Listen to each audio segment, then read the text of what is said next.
Okay. I'm sorry about that, everyone. Sometimes when we're dealing with technology, we have to take it for what it's worth.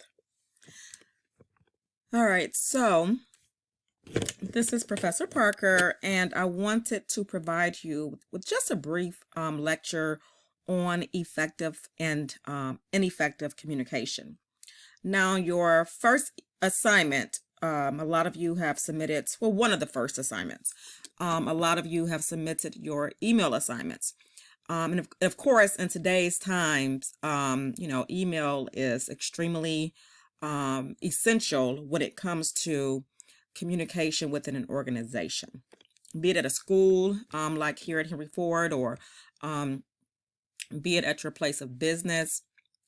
Email is the go-to form of communication when it comes to formal messaging. Now, a lot of employees have kind of gotten away from email when it comes to quick messaging. We have things now, even text messaging, or even like platforms like Slack, Teams. We have so many forms now where we can quickly provide messaging to our coworkers. Okay. However, when you want to create a message, a more professional message within your organization, always, of course, go with the email. Email takes more time to compose. However, just the commitment and, the idea that someone sat down and put together an email, it goes a long ways within communication. All right, so on my screen here, I have, and this is from your textbook, okay? Now again, the page numbers may vary depending on what type of medium you're using for your for your textbook, yeah. And when I say medium, this is a term that's also important in communication. Medium is the way in which you transmit your message. It's the platform, okay? So as I stated, email, Slack, Teams, GoToMeeting, phone call, in person, those are mediums in which you use to transfer your messaging. So my medium here is the textbook, the e-textbook. Okay. So again, I'm not sure in terms of what type of textbook you're using. We have so many variety nowadays. But this is page 7. Okay. Showing in my text. So the very first image here is an example of an ineffective message. And as you scroll through this list here, it points out what is ineffective about this message. Now, I'm not going to go through everything here because it's in front of you, but I want to reiterate, some things when it comes to messaging. Okay. We don't have to go into the carbon copy, the blind copy. A lot of you know what that means. Just know that blind copy means that the receiver of the message does not know that someone else was copied on it versus carbon copy. Okay, and that comes from physical documents. When you, let's say, sign a receipt or something, and you take the top copy and the business keeps the bottom copy. That's where that phrase carbon copy comes from, because the business or the customer is copied on the communication. However, blind copy, a lot of people do that when, let's say, something or there has been a breakdown of communication, and the sender of the message wants to keep, let's say, a higher level of authority within the organization. They want to keep them in the loop. I rarely use blind copy. A lot of times, if I'm going to CC someone, I will let them. When it comes to dealing with students, I seldomly use blind copy, unless a student is being disrespectful. Sometimes I might blind copy my dean on that. But I'm a very honest and straightforward person. And, if I'm going to, let a student know that there's another person that's going to be involved, more than likely I will let them know. So you use your discernment, okay, when it comes to messaging and when it comes to senders and receiving, when it comes to those kind of messaging. All right, so the subject is very important. For your email assignment, I provided you with what the subject could be. And of course, part of that assignment is to see whether or not students are, following direction. A lot of times students don't do well on assignments because they're not meeting the guidelines. Okay. So make sure you're reading everything closely. And if at all you have questions, always reach out to me and let me know. But when it comes to sending email messages in the workplace, a specific subject is extremely important. People get emails all day long, so they have to filter out what's important, what's not. So make sure you have a specific subject within your email. I'm not sure how well you guys can see the screen. It looks a little blurry here because of the looks like the image within the textbook is not clear. But do not use a vague subject line, okay? Because you're not going to alert people of the importance of that message. And to take it a step further, email systems are equipped with, the type of way you want to deliver a message. So if it is of high importance, go ahead and put, that high importance. And usually what happens is it provides an exclamation point. I did work for an organization over the summer, fairly recently, and the director always made everything of high importance.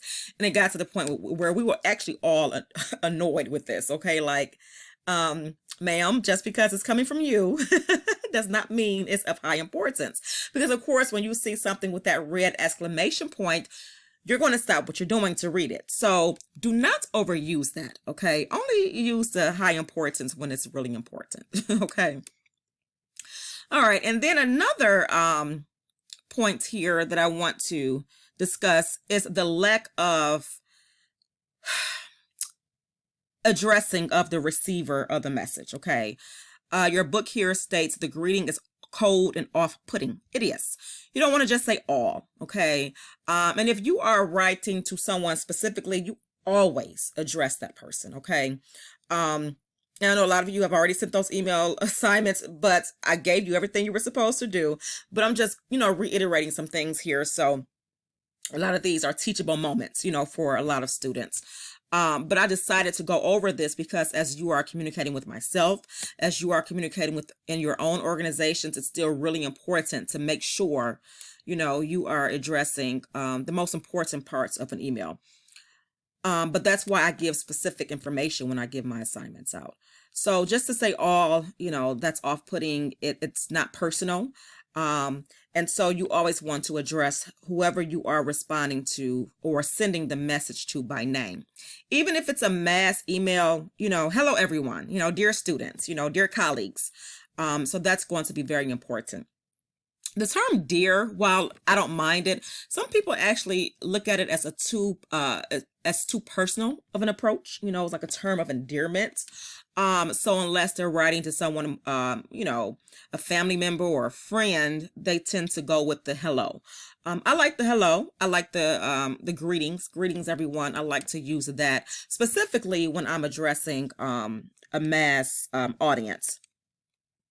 But as long as you have what we call a salutation, those are salutations.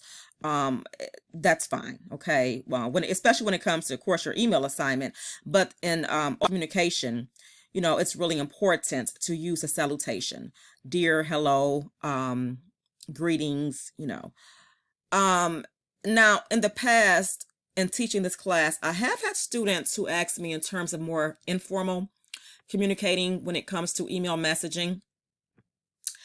When I communicate with my students, I like to make it personal. I don't like to be too formal all the time. So I might just say hi, when it comes to my deans and directors, it depends on the type of relationship I have with them. My very first time communicating via email, it's definitely going to be more formal. I also see how they respond to us. And a lot of times I can, gauge off of that to see, if they will receive the message as I would want them to. I have a dean who does not capitalize his first name. Now, as a creature of habit and as an English teacher, of course, I have to capitalize, right? But, he lowercase his first name. And I asked him if that was a preference. Sometimes you want to just ask people, and it's fine. But, of course, the first form of communication, always stay formal. And then as you are let's say there's a chain connected to this email, meaning that you're going back and forth. I have had students in the past who say, well, Ms. Parker, do we have to continue, to put the salutation? I would advise not to. Maybe the first form of communicating with the person, let's say you get an email from someone in HR who's trying to hire you. Yeah, go ahead and, continue up to a certain point. But again, always watch what they're doing. Mimic how they're responding to you as well. And it kind of gives you permission, okay? Email systems are not necessarily equipped with double spacing.